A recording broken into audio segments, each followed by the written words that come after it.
grande final de Stranger Things foi uma decepção completa. Muitos fãs fanáticos tentam defender com toda a força os erros, pontas soltas e as perguntas sem resposta da série.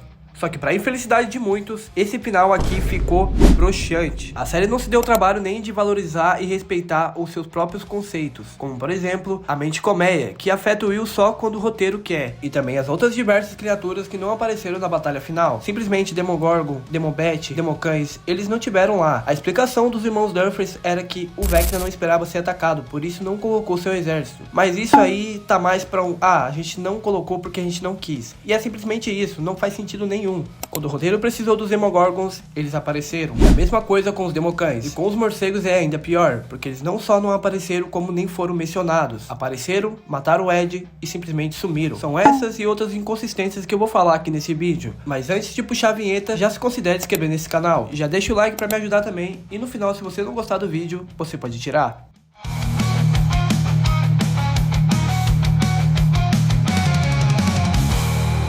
O negócio que não me entra na cabeça é, por que o Will não foi afetado, sendo que ele era conectado com a mente colmeia? Pois é, e os irmãos Dursley não explicaram por quê. É mais uma daquelas manobras de roteiro. Quando o roteiro precisou que o Will sentisse a mente colmeia, ele sentiu. Mas quando o Vecna e o Devorador de Mentes morreram, ele não sentiu nada. A gente pode puxar, por exemplo, lá da segunda temporada, onde o Will era muito afetado pela mente colmeia. E foi dito que se não tirasse aquela parte do Devorador de Mentes dele, ele morreria junto com as criaturas se o portal fosse fechado. Aqui nessa batalha final, literalmente todas as criaturas que são ligadas com o Devorador de Mentes acabam morrendo. A gente sabe que mesmo não tendo aparecendo os Demogorgons, Demobets e Democães, eles com certeza morreram também nesse processo. Então por que o Will não foi afetado, sendo que ele era diretamente ligado ao Vecna, ao Devorador de Mentes e à mente colmeia em geral? Bom, os irmãos Dursley nem sequer deram resposta sobre isso, simplesmente ignoraram o fato, desrespeitando o próprio conceito que eles criaram. Outra coisa que muita gente não conseguiu ignorar é o fato do Devorador de Mentes ser bucha demais. Sério, esse aqui é o real boss da série inteira, é tudo por causa dele, e no final ele morre em 5 minutos. É patético como os irmãos Dursley tentaram dar uma forma pro Devorador de Mentes achando que ia ficar bom, mas sério, isso daqui ficou uma merda. O Devorador de Mentes nada mais é do que um amontoado de carne em forma de aranha gigante, e o fato dele ter sido ferido com tiros torna isso tudo mais patético.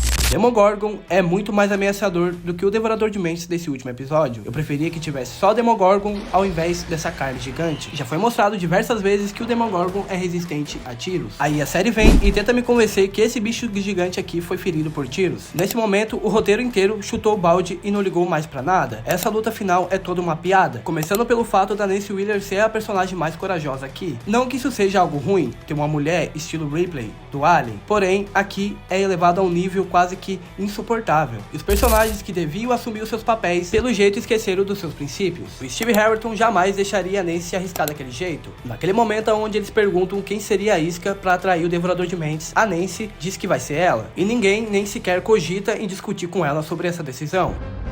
Quem de nós é a isca? Eu sou.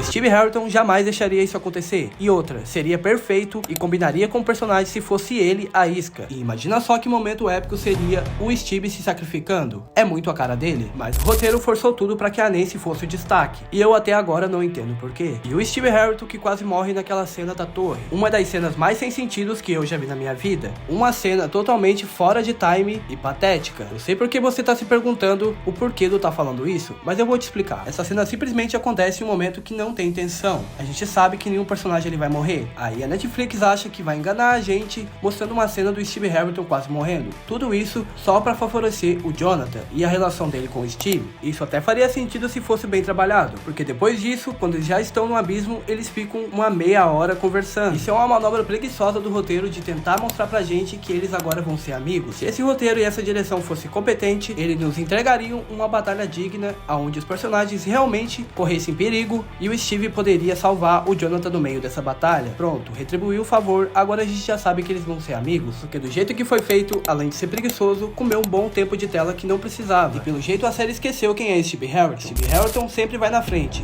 ele prefere correr risco de morrer para proteger os seus amigos, e ele sempre estaria disposto a se sacrificar se fosse para salvar ou proteger alguém. Aí nesse último episódio ele simplesmente é apagado, para dar espaço para outros personagens como Jonathan e Nancy. Uma coisa que prova isso é o Jonathan liderar a equipe. sendo que ele nunca liderou. Outra coisa que faria sentido ser o Steve. Na quarta temporada, enquanto o Hawkins estava passando mal na mão do Vecna, não tinha Eleven e não tinha Hopper. Quem tava lá pra guiar a equipe era ele, Steve Harrington. Depois de tudo isso, o fato é que os irmãos Duffers cagaram na cabeça do personagem, principalmente nessa reta final. E quando você tenta ofuscar um personagem tão importante como Steve Harrington para dar espaço para outros, é óbvio que os fãs vão perceber. Vai embora.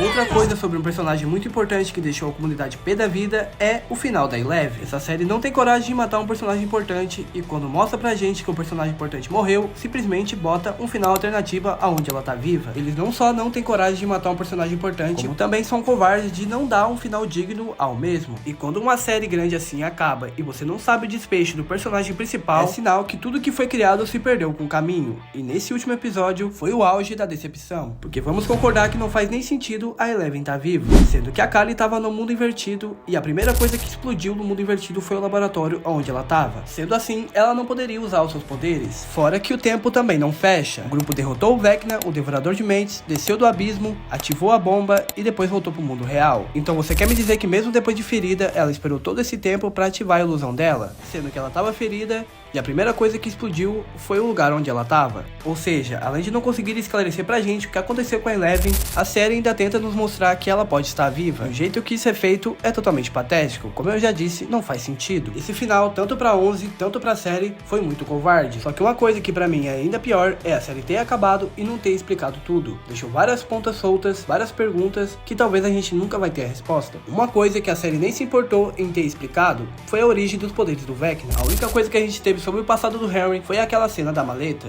onde ele abre a maleta e pega a pedra e pela primeira vez se conecta com o Devorador de Mentes. Só que ao invés de responder, a série só deixou mais perguntas. Quem era aquele cara da caverna, como ele conseguiu aquela pedra e o que ele estava fazendo ali. E aquele momento onde o Henry se conecta com o Devorador de Mentes, ele passa a ser controlado por ele. Só que nem isso a série conseguiu deixar claro. E tem muita gente que anda falando que o Vecna não estava sendo controlado, que tudo aquilo era vontade dele. E tudo isso porque o Vecna falou que não estava sendo controlado e que não quis resistir à influência do Devorador de Mentes. Só que esse é um caso engraçado onde os fãs fanáticos de Stranger Things não sabem interpretar texto. Porque o Vecna dizer que tudo aquilo ali é vontade dele, simplesmente pode não ser verdade. E naquele momento ele poderia sim estar sob a influência do Devorador de Mentes. Só que para os fãs mais céticos, tudo que os personagens dizem é canônico, é lei e simplesmente um fato. E se você tenta argumentar contra isso, os fãs mais céticos vão dizer: o Vecna disse que não estava sendo controlado e ponto. Então se para você não é argumentativo essa frase do Henry, não precisamos discutir sobre o desfecho da história da Eleven. É só aceitar que ela morreu e ponto. Isso que a própria série deixou em aberto. A série deixou em aberto a história da Eleven e não deu explicações sobre a origem do seu principal vilão. Existe uma peça onde conta a história do Vecna, porém, a gente consome a série. Qual o problema de explicar a história ali? O tanto de tempo de tela que gastou com nada, podia ter gastado explicando a origem do Vecna. Uma prova desse desperdício de tempo é simplesmente o amontoado de personagens que tem nessa série, e principalmente nessa temporada. A série não tem coragem de matar personagens, mas simplesmente esquece deles. O exemplo perfeito é o Murray. No epílogo, ele nem sequer aparece, a gente não sabe o que aconteceu com ele. Outro exemplo perfeito é a Vicky, o par romântico da Robin. A Doutora Kay, que não tem aprofundamento nenhum, simplesmente também é esquecida. E vale lembrar que todas aquelas grávidas que estavam no laboratório do mundo invertido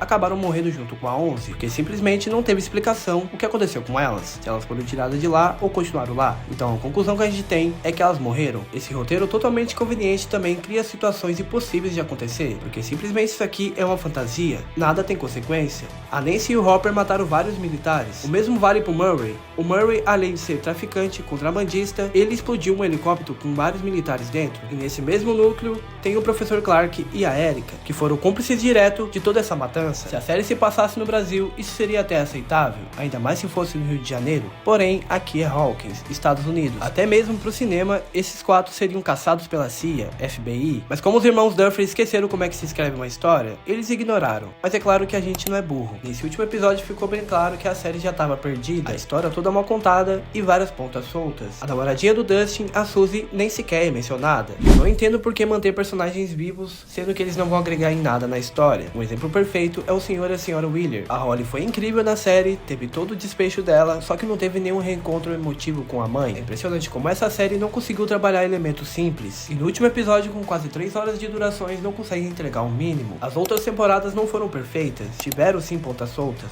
só que pelo menos divertia e emocionava, que até mesmo os personagens mais secundários eram bem trabalhados. Nós não podemos aceitar tudo e ignorar os fatos. Essa última temporada foi a pior de todas, e esse último episódio, em específico, foi a cereja do bolo. E quando eu falo cereja de bolo, eu falo também de um personagem específico. O nosso querido Jim Hopper nem sequer sentiu a morte da sua filha. 18 meses passaram e ele já tá pedindo a Joyce em casamento, com um baita sorriso no rosto, falando de promoção de trabalho e querendo se mudar pra outra cidade. Agora me responde você, isso faz sentido e condiz ao personagem? O resultado final de tudo isso, nem os melhores personagens conseguiram escapar desse roteiro mal escrito. Esse final de Stranger Things não é um horror, mas é péssimo e decepcionante. Muito fraco pro tamanho da série. Mas eu quero saber de você, qual é a sua conclusão sobre o final da série? Já deixe nos comentários que eu vou estar lendo, seja sincero comigo e dê sua opinião sobre os fatos. E lembrando, você pode ou não concordar comigo, mas aceitar e respeitar as opiniões alheias é o mais correto a se fazer, do que defender essa série cegamente como se fosse perfeita, porque ela não é. Então é isso galera, eu vou ficando por aqui. Uma ótima semana pra vocês e até mais.